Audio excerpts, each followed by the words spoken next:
इससे पहला महाकुंभ हुआ तब दूसरी सरकार करी, तब ये लोग जो सरकार में बैठे ये आरोप लगा रहे थे कि कुंभ का पैसा लुट गया। तो कुंभ में तो लोग नहाने के लिए जाते हैं, अब ये तो सरकारों का काम है, पक्ष का काम है। कुंभ कराना विपक्ष का काम है, उसमें खामी ढूंढना।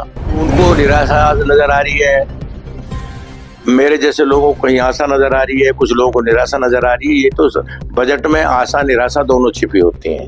राजनीतिक दल हम कोई साधु समाज के मेंबर नहीं है, जैसे कौन सा ये निरंजनी अखाड़ा, ये कोई सा अखाड़ा, ये फला संगठन। हम तो राजनीति करते हैं, राज में हिस्सेदारी के लिए, राज प्राप्त करने के लिए पार्टी चलाते हैं।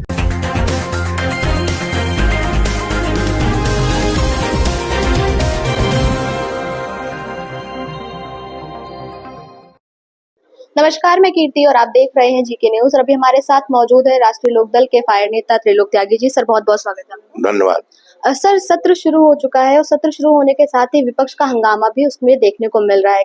कल राज्यपाल जी अपना अभिभाषण दे रहे थे, उस दौरान भी उन्होंने जमकर हंगामा किया और राज्यपाल वापस जाओ के नारे लगाए, सरकार के ऊपर धोखाधड़ी के नारे लगाए। विपक्ष द्वारा तमाम तरीके के आरोप लगाए जा रहे हैं, इसको लेकर क्या कुछ कहें? देखिए, ऐसा है कि जो विधानसभा में हो रहा है इसकी ज्यादा जानकारी तो विधायकों, हमें तो आपके द्वारा जानकारी होती है।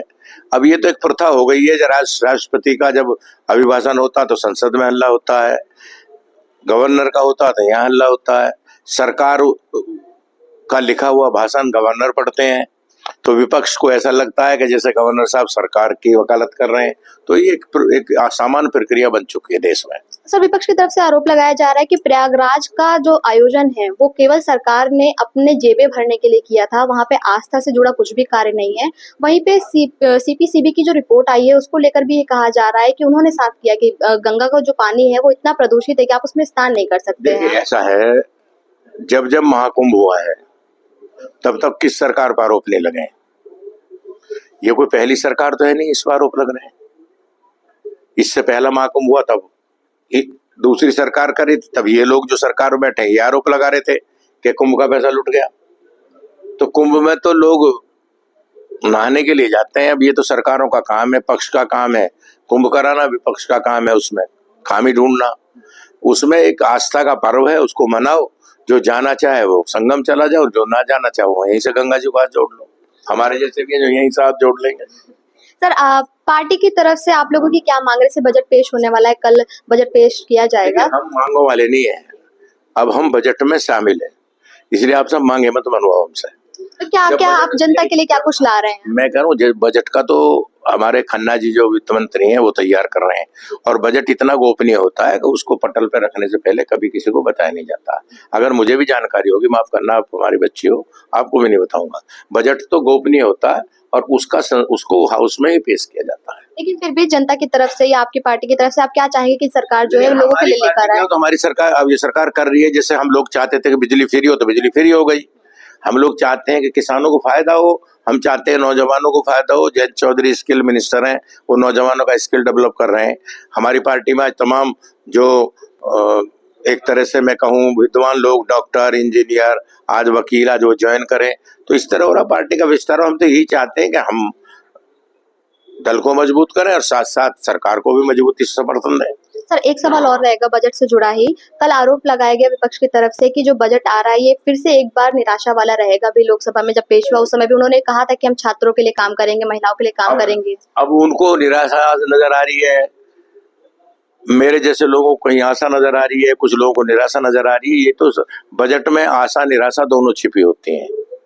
अगर किसानों को पैसा मिलेगा तो उनको आशा नजर आएगी, अगर किसी को नहीं मिलेगा तो उसको निराशा नजर आएगी। तो ये बजट की प्रक्रिया सामान्य प्रक्रिया, उस पर अभी बजट आने से पहले मैं कोई प्रक्रिया दूं, बजट आएगा तो मैं प्रतिक्रिया दूंगा। आरएलडी को मजबूत करने के लिए आपकी तरफ से क्या कुछ कदम उठाए जा रहे हैं? आप एक बड़ा आयोजन भी किया गया। ये सवाल तो आपको राम आशीष राज जी से पूछना चाहिए, हमारे कैप्टन है यूपी के। पर हम मीटिंग करते हैं, हर 15 दिन में अपने संगठन की मीटिंग करते हैं। तमाम लोग हमारी पार्टी ज्वाइन कर रहे हैं। जयंत चौधरी का नेतृत्व निखर रहा, नौजवान नेतृत्व है और नौजवानों से आकर्षित हो रहे हैं। किसान, नौजवान, वकील, डॉक्टर, इंजीनियर सब हमारी पार्टी में, छोटे व्यापारी अब सब आ रहे हैं हमारी पार्टी में। कोई बहुत मल्टी मिलियन तो नहीं आ रहे हैं, पर छोटे छोटे व्यापारी हमारे साथ आ रहे हैं। तो हम उनका समर्थन करते हैं, उनके साथ खड़े हैं और उनको पार्टी में जोड़ के उनको सम्मान देने का काम कर रहे हैं।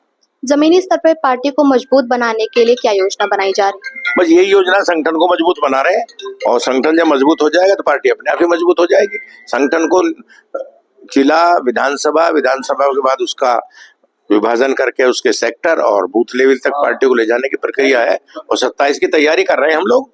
हम तो देखिए, राजनीतिक दल, हम कोई साधु समाज के मेंबर नहीं है, जैसे कौन सा ये निरंजनी अखाड़ा, ये कोई सा अखाड़ा, ये फला संगठन। हम तो राजनीति करते हैं, राज में हिस्सेदारी के लिए, राज प्राप्त करने के लिए पार्टी चलाते हैं। चुनाव लड़ेंगे, जीतेंगे, सरकार बनाएंगे, ये हमारा ध्येय है।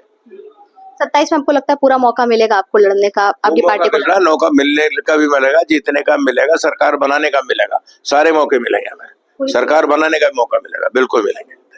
तो जैसे कि आपने देखा, अभी हमारे साथ मौजूद थे त्रिलोक त्यागी जी, जिन्होंने साफ तौर पे कहा कि जो भी चीजें संसद में घटित हो रही हैं वो कहीं ना कहीं विपक्ष की तरफ से जानबूझकर की जा रही है, ताकि वो सुचारू रूप से ना चल सके, ना ही जनता के मुद्दों पर बात हो सके। रही बात पार्टी की, तो पार्टी को मजबूत करने के लिए तमाम तरीके की योजनाएं बनाई जा रही है, और 27 में वो एक बार पूरी तरीके से उभर कर आएंगे और RLD पूरी मजबूती के साथ लड़ेगी और अपनी पार्टी को जीत भी दिलाएगी। कैमरा पर्सन के साथ में कीर्ति, GK न्यूज़।